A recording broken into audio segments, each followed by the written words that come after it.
Hello and welcome to Miss Fitness's podcast.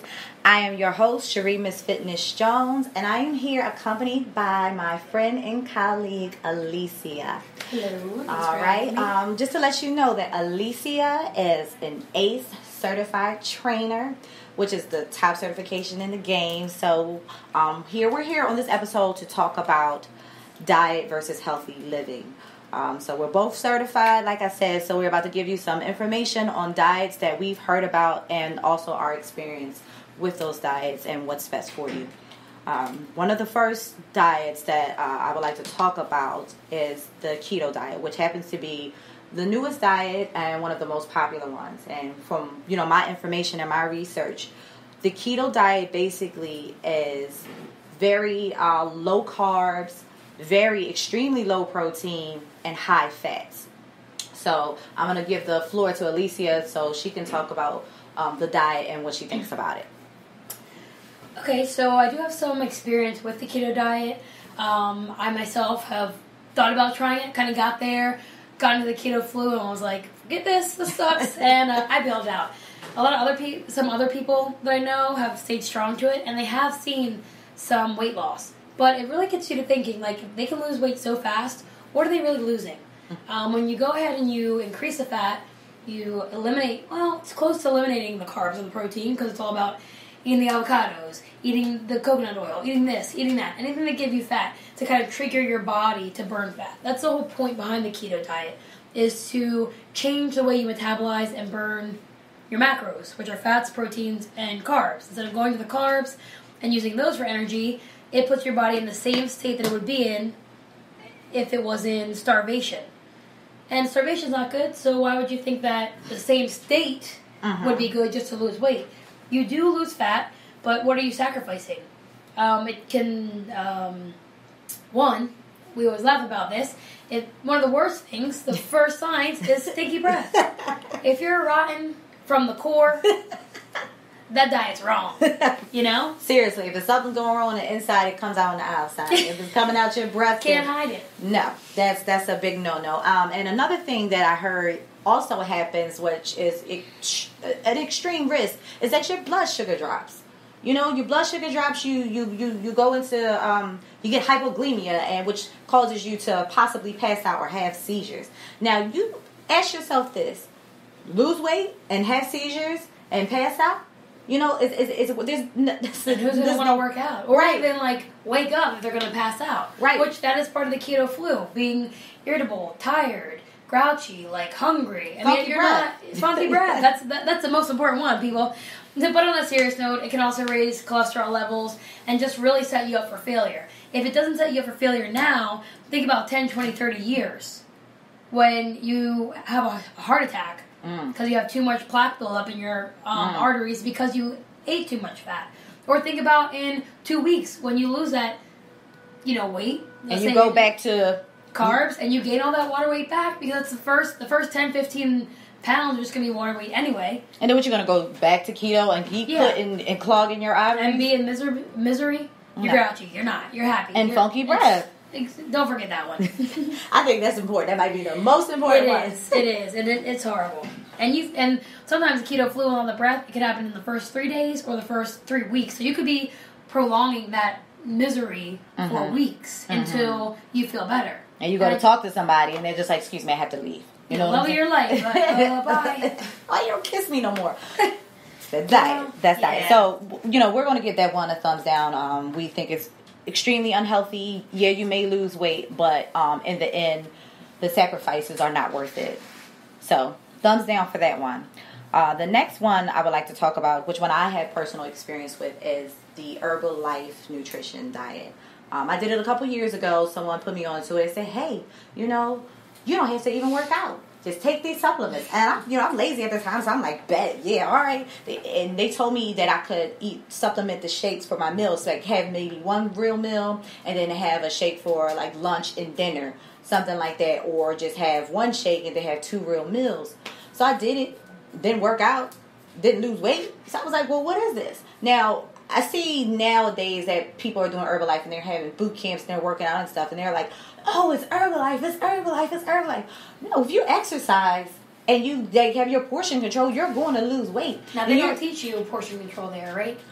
When I was doing it, I didn't have anybody teach me portion control. So it's kind of like wanting to tell you up on supplements. Do Right. a pyramid scheme. You buy this, she'll buy from you. Make money. Right. Maybe lose Join weight. my team. You know what I'm saying? Now, I'm not knocking anybody's hustle. Fine, cool, do how you do. But if you're on from a professional point of view, and to be straight up honest with you, you know, that is, you're buying all these supplements, and you could do the same thing if you're spending all this extra money. You know, when you could just go to the supermarket, get you, you know, some fruits and vegetables and things like that, and still lose weight and still work out, instead of having to, you know, say, hey, join my team, get this supplement, get this, and you don't even know what's in these supplements, truthfully. Mm-hmm. You know, And that's another thing. On both the Herbalife and the keto, they don't really want you to eat a lot of veggies and fruits. They're not, you know, you're limited because of the carbs and the sugar and the things you're taking in, even though those are healthy.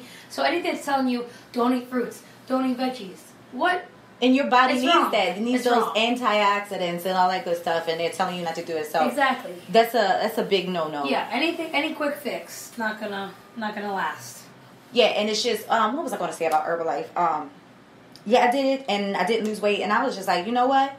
I'm going to work out, and I'm going to watch what I eat and eat healthy. And then I lost 20 pounds on my own without having to spend this extra money on these supplements. And like I said, you don't even know what's in them. Like, Herbalife hasn't, eating right and eating healthy, eating the proper foods and portion control has been around since the beginning of time. And it has never failed or stirred anybody wrong. But, you know, I've heard a few horror stories about, you know, Herbalife. Not to say that it's the worst thing in the world. But I just, if you ask my opinion and from my experience, eat healthy and work out. So Now, I'm going to give... Just to touch on that, not to cut you off. No problem. But did you ever talk to anyone who had experience with Herbalife that actually liked it? Yeah, the people who sell it. Smart.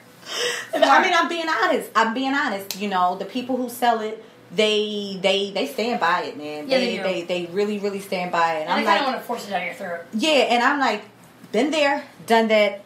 No, Not thank for you. me. You know, I need a balance. Once you realize that, it's all good. once I got into working out and eating right, this is, I don't have to buy all these supplements that, like I said, I didn't think the shakes taste that great either. So, you know, people were like, oh my goodness, this caramel, you know, flavored butterscotch tastes so good. It tastes like you're eating a cake. No, it doesn't. Not at all. Just my opinion. So, like I said, no to that diet.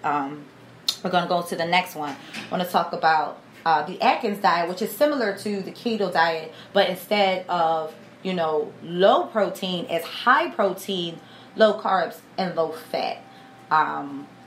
Which is, with this no carb thing, it really kills me because you need carbs. You need carbs. Carbs are the primary fuel source, you know, especially for your brain and your nervous system. It's the only fuel source for your red cells and kidneys. So you need carbs. You just need good carbs. And then, at least it tells us what happens when you have too much protein. So a lot of people try to eat a lot of protein because they see protein kind of as like a muscle builder. But it's not a muscle builder. It's a muscle recovery. Exactly. When you go to the gym, you work out, you drink protein to repair the damage you've done. You don't drink protein to boom, bulk up, or lose weight. So a lot of people will, you know, over consume that, and it leads to things like kidney failure, gout, joint pain. It's not fun. So you're eating all this stuff like, oh, this is great, but too much of anything is bad. Correct. It's not good for you. Or if we could have one thing in mass, we wouldn't need all the extra stuff.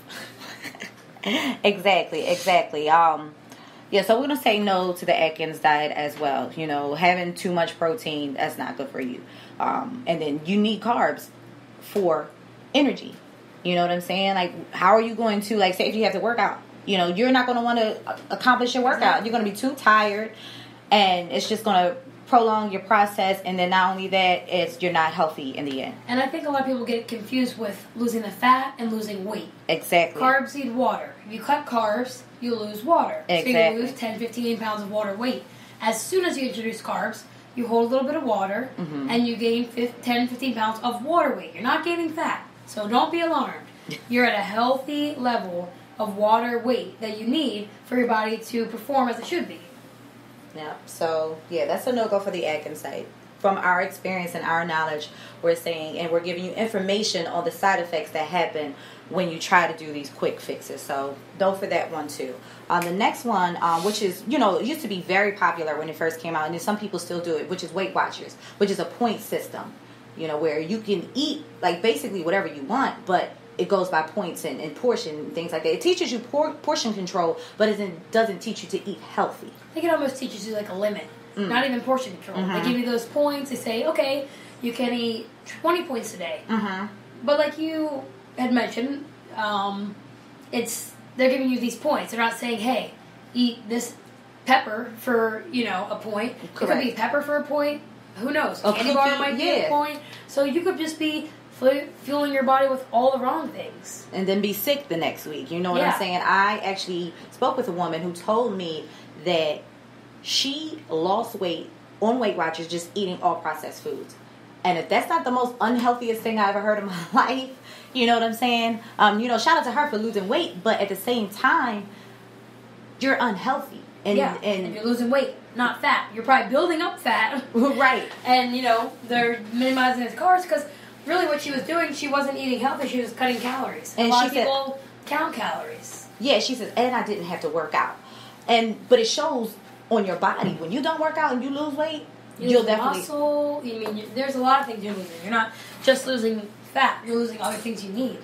And these are all the easy fixes that we want you guys to try to avoid, because you guys will suffer in the end. That's the point of this episode, to tell you about these diets and tell you the consequences of doing it and of these quick fixes. And just to, get your macros, count your macros out. Your proteins, your carbs, and your fats.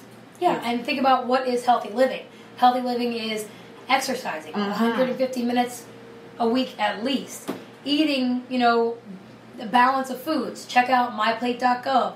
It tells you the recommended portion of veggies you should get, whole grains you should get, and just kind of how to switch things up so you can feel better, eat better, teach your family how to live healthier.